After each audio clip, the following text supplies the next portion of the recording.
What's going on, guys? Magdowan here. Today, I would like to talk about World of Warcraft Dragonflight. I want to do a quick review of the leveling process.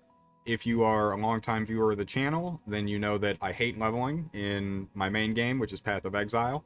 But I also hate leveling in just about every other game. And maybe one of the worst offenders of all time is World of Warcraft. I played basically 10 to 12 hours a day from the last patch of Mists of Pandaria up through the last patch of Legion, and then I stepped away from the game.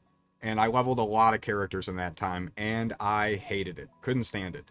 And in an ARPG, I want to be at endgame immediately. I want to be blasting maps, picking up loot, making my character more powerful, and thinking about my next build.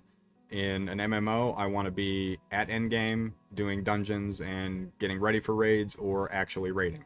The process of going through the zones, doing the quests, interacting with the lore and all of that, it's not for me. I don't enjoy it. Having said that, I gotta tell you, the leveling experience in Dragonflight is miles ahead of anything else I've ever experienced in an MMO. And I think there's a couple pretty obvious reasons for that I'm going to go over. But just to, get it all out there right at the outset, I've been blown away by the experience. It's been an absolute blast. The expansion looks like it's going to be a banger. And so I just want to share with you, I've got some notes here. I'll share with you a few of the things that I think are standouts in the experience. And the first thing is the community. I don't know if there's been a change over the last couple years or if I'm just remembering incorrectly, but man, there's a lot of fucking people playing this game. And of course, that's to be expected at the launch of an expansion, but as I said, I played through a few expansions, and I just don't remember the player density being as high as it is while I'm leveling and doing quests and in trade chat and all of that. Now, I am playing on Illidan, which is I think it might be the highest population server. Somebody can correct me on that if I'm wrong. But I've always played on servers that were listed as full. And so I think that it is, it says something good about the experience that they're providing here, because I haven't noticed any drop off. I was doing some stuff this morning, and the place is still absolutely jam-packed. There's people everywhere doing stuff, and so that's been really cool. I've met a bunch of people just questing. I ran into a hunter and a warrior that were doing some stuff, and so I swapped into my healer spec, and we did a bunch of quests together. We never partied, we never said a word, we just kind of hung out, did the stuff, and then just went on with our day. And it was really cool, really refreshing, very enjoyable, and it just seems like people are in a good mood. If you ask questions, people are ready to help. If you're just in town, I see people just kind of bullshitting with each other and having a good time. And I think that, again, is an illustration of the quality of the product that Blizzard has released here. There's just not any reason for anybody to be standing around complaining or just being in a bad mood or shitting on people or any of the stuff that I guess you worry about when you're, doing a dungeon for the first time, or if you make a mistake or any of that. I haven't had any of those types of problems at all, so that has been great. In terms of the zones, they're just amazing. I tend to prefer zones that are heavy on the greenery, on the landscape-esque type stuff. I love the mountains and the trees. I don't so much enjoy the zones where they go for it's ravaged, or there's ooze everywhere, or it's all a really dark color palette, or the sky is blackened with some doom. I don't want to hang out in a zone like that for ages. And all four of the zones have lots of little pockets of places that are cool, like volcanoes or caves, or sometimes you get teleported to a place that's much darker, and so on and so forth. But generally speaking, it's just four really nice, pretty zones with lots of cool shit in them. There's tons of, castle ruins and cool places to jump around and explore. The mob variety is fantastic. Maybe a little bit heavy on fire elementals and stuff like that, but generally speaking, I felt like there was lots of interest in the different types of monsters I was encountering as I was going. And then the thing that I think makes the expansion is the dragon riding, the flying around on these dragon mounts with the abilities that they have to, shoot forward, and you can glide, you can dive, and then shoot back up into the air.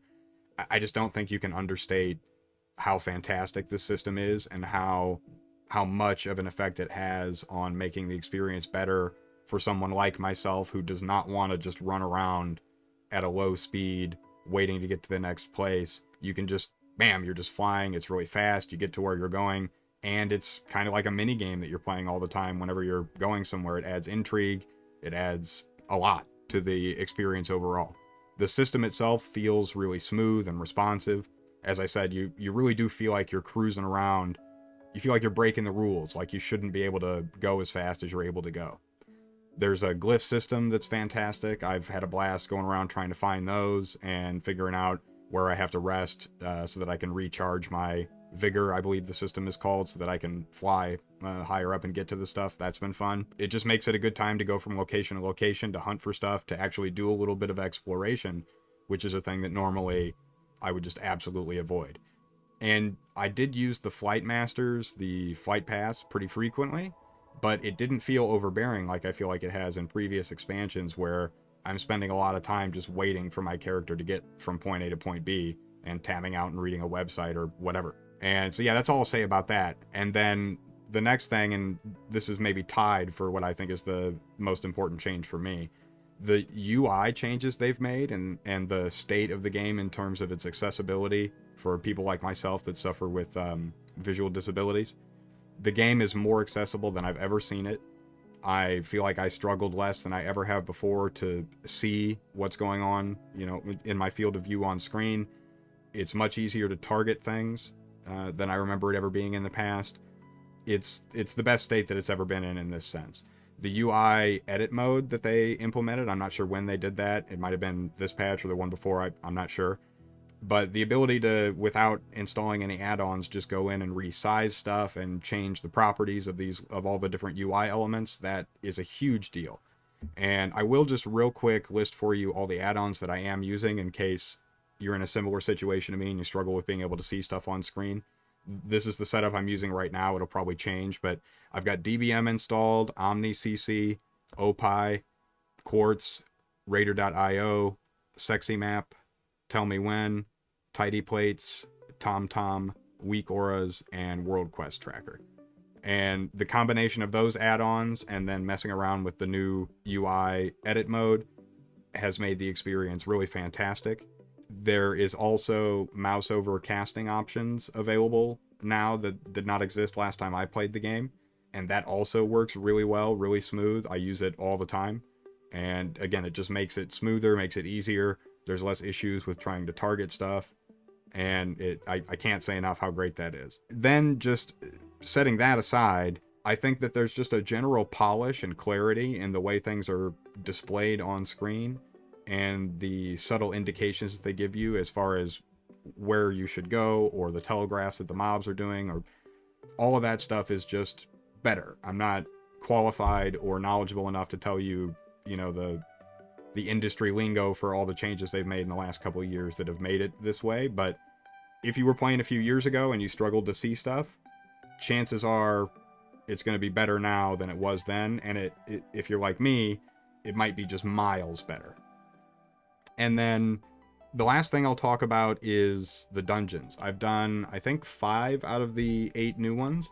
I didn't do a ton of them as I was leveling up. I did a lot of side quests in the first zone. Then I did a dungeon when a quest would pop up.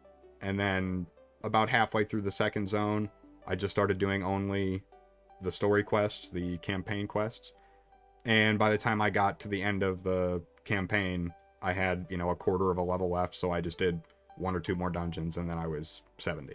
So in terms of the variety of the dungeons, I think it's fantastic. The first one that I did, it is like a gimmick dungeon, like a dragon riding themed dungeon. And it's a little bit crazy, but again, people were generally nice. So even though we were kind of all getting lost and it was a little bit out of whack in terms of being able to figure out where you need to go and trying to follow each other flying around. But it was fun because nobody was getting mad. I've also enjoyed the other 2 or 3 dungeons that I've done, although I can't remember the names of them. But the tile sets are varied. The bosses are really cool.